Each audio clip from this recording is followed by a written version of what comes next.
Timnas Indonesia asuhan Shin Tae-yong akan berhadapan dengan tim kuat dalam putaran ketiga kualifikasi Piala Dunia 2026 Zona Asia.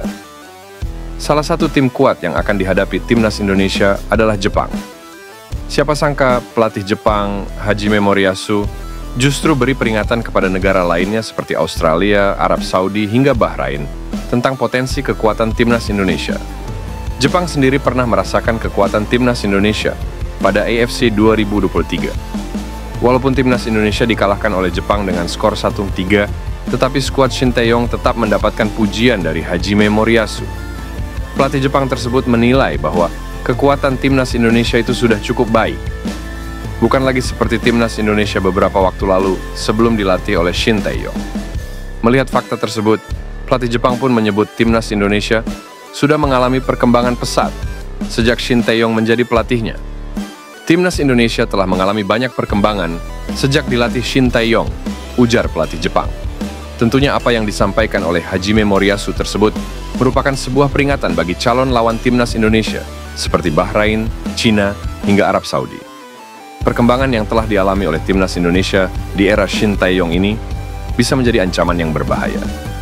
Apalagi saat ini, Timnas Indonesia sudah mendapatkan tambahan kekuatan dari pemain naturalisasi berkualitas. Tak heran jika Timnas Indonesia memberikan kejutan bagi Jepang di kualifikasi Piala Dunia 2026 karena susunan pemain yang sudah berbeda sejak AFC 2023 lalu. Apabila masih menganggap Timnas Indonesia sebagai negara yang lemah, maka bukan tidak mungkin skuad Shin Tae-yong bisa membalikkan keadaan.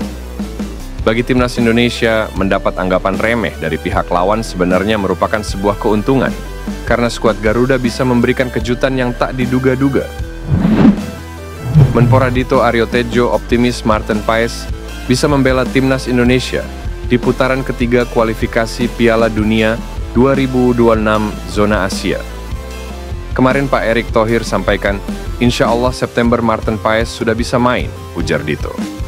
Sebagai informasi, Timnas Indonesia bakal mengarungi putaran ketiga kualifikasi Piala Dunia di grup C bersama Timnas Jepang, Timnas Arab Saudi, Timnas Australia, Timnas Bahrain, dan Timnas China. Putaran ketiga ini akan memainkan 10 pertandingan sejak 5 September 2024 hingga 10 Juni 2025 dengan format kandang dan tandang. Timnas Indonesia akan memulai laga dengan bertandang ke Arab Saudi pada 5 September 2024. Setelah 5 hari berselang akan menjamu Australia. Hadirnya Martin Paes sebagai tembok terakhir pertahanan Timnas Indonesia tentunya cukup penting, mengingat lawan di grup C didominasi tim langganan Piala Dunia. Dito mengaku saat ini PSSI masih terus memperjuangkan Martin Paes dalam persidangan. Dia pun menegaskan masih terus memantau perkembangannya hingga kini. Sedang diurus PSSI, nanti kita akan lihat perkembangannya, kata Dito. Martin Paes belum bisa membela Timnas Indonesia lantaran terbentur aturan FIFA yang menyatakan pemain tidak boleh memperkuat negara lain di usia lebih dari 21 tahun saat ingin pindah asosiasi. Paes terganjal aturan tersebut sebab ia pernah membela Timnas Belanda U21 saat usianya sudah menginjak 22 tahun. Oleh sebab itu, Paes belum bisa membela Timnas Indonesia meski sudah sah menjadi WNI. Timnas Indonesia sudah dipastikan lolos ke babak ketiga kualifikasi Piala Dunia 2026.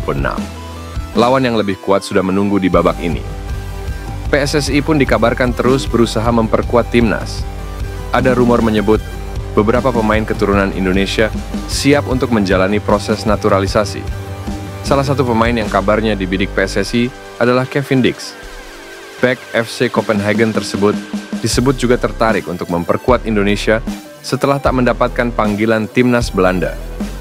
Kevin Dix sendiri memiliki darah keturunan Indonesia dari ibunya, Natasja Dix Bakarbesi, yang berasal dari Ambon, Maluku, dan rencana PSSI untuk menaturalisasi Kevin Dix dibeberkan oleh pengamat sepak bola Indonesia, Roni Pangemanan. Roni Pangemanan mengungkapkan bahwa PSSI berencana untuk mendatangkan Kevin Dix berdasarkan informasi yang disampaikan oleh Ketua Umum PSSI, Erick Thohir.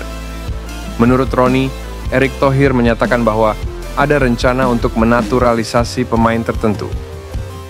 Menurut Roni, Erick Thohir menyebutkan bahwa Kevin Dix masih masuk dalam perhatian mereka dan sedang diupayakan untuk dimasukkan ke dalam tim nasional. Ronnie juga menyampaikan bahwa keluarga Kevin Dix sudah terbuka untuk kemungkinan ini. Setelah Kevin tidak dipanggil oleh Ronald Koeman untuk bermain di tim nasional Belanda dalam Euro 2024, Kevin menyatakan kesiapannya untuk bermain untuk timnas Indonesia jika dipanggil. Timnas Indonesia dihadangkan dengan lawan-lawan berat di babak ketiga kualifikasi Piala Dunia 2026. Situasi ini malah membuat Jay Itzes tertantang.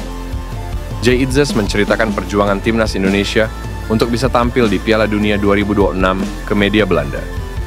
Bek Venesia ini mengaku bahwa skuad Garuda akan menghadapi ujian berat karena melawan tim-tim unggulan. Ada 6 pot dengan 3 tim dan kami berada di pot terakhir bersama negara lain yang berada di peringkat terendah FIFA. Dari setiap pot, ada lawan yang lebih unggul di depan kami. Di atas kertas, itu jadi negara yang kerap menyulitkan setiap saat, ujar Jay Itzes. Hasil undian pun mempertemukan timnas Indonesia dengan Jepang, Australia, Arab Saudi, Bahrain, dan Cina. Bukannya takut, pemain berusia 24 tahun ini justru tertantang. Menurutnya melawan tim-tim kuat bisa membuat timnas Indonesia lebih maju lagi. Bagi kami, ini adalah peluang baru untuk membawa Indonesia lebih maju. Kami melihatnya sebagai tantangan yang bagus. Tujuan kami sudah jelas, tapi kita lihat saja seberapa jauh kemajuan yang bisa kita capai, tutup Jay Itzes. Ganasnya Sydney Van Hooijdonk, penyerang yang ramai disebut bakal memperkuat timnas Indonesia. Sydney Van Hooijdonk merupakan anak dari pesepak bola legenda asal Belanda, Pierre Van Hooijdonk, yang memiliki darah Indonesia tepatnya dari Maluku. Sydney Van Hooijdonk yang kini berusia 23 tahun merupakan pesepak bola berkualitas. Ia tercatat 58 kali mentas di kasta teratas Liga Belanda Eredivisie dengan 22 gol. Semua 22 gol itu dicetak Sydney Van Hooijdonk bersama SC Heerenveen. Apiknya performa Sydney Van Hooijdonk membuatnya ditarik kembali sang klub aslinya Bologna. Di musim ini Sydney Van Hooijdonk mencatatkan 8 penampilan di semua kompetisi bareng Bologna dengan koleksi 1 gol. Nah, di sisi lain staf ahli Kemenpora RI, Hamdan Hamedan, mengatakan ada satu pemain grade A yang berkeinginan membela timnas Indonesia. Ia mengatakan sang pemain membela salah satu klub terbaik di dunia. Tapi ada pemain grade A yang saya sampaikan, bermain di salah satu klub terbaik di dunia. Saya akan tunjukkan pesan WhatsApp-nya. Dia ingin membela Indonesia, kata Hamdan.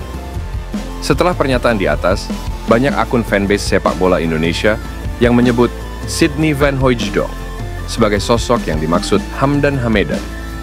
Jika merujuk lagi kepada ucapan Hamdan Hamedan, pemain yang menyatakan kesiapan memperkuat timnas Indonesia berasal dari salah satu klub terdunia, dan Bologna menyandang status itu. Jadi, apakah pemain yang dimaksud Hamdan adalah Sydney Van Hooijdonk? Pemain Fenerbahce ternyata diam-diam follow akun Instagram PSSI. Apakah ini sebuah kode kalau tertarik untuk dinaturalisasi? Pemain Fenerbahce yang dimaksud yakni Jayden Oosterwolde. Dia merupakan pemain keturunan Indonesia, Suriname, dan Belanda. Pemain 22 tahun ini ternyata memfollow akun Instagram PSSI. Hal ini terungkap dari akun Instagram pribadinya. Tentunya, kabar ini membuat publik bertanya-tanya apakah dirinya ingin dinaturalisasi. Jayden Oosterwolde memang bukan yang pertama terlibat dalam isu naturalisasi Indonesia. Sebelumnya, ia pernah mendapatkan tawaran dari pihak Indonesia untuk naturalisasi. Kabarnya, ia ditawari salah satu asisten pelatih timnas Indonesia. Indonesia dan Suriname telah menghubungi saya. Suatu waktu, saya menerima berbagai pesan Instagram dari Indonesia. Salah satunya ternyata asisten pelatih tim nasional, kata Jayden.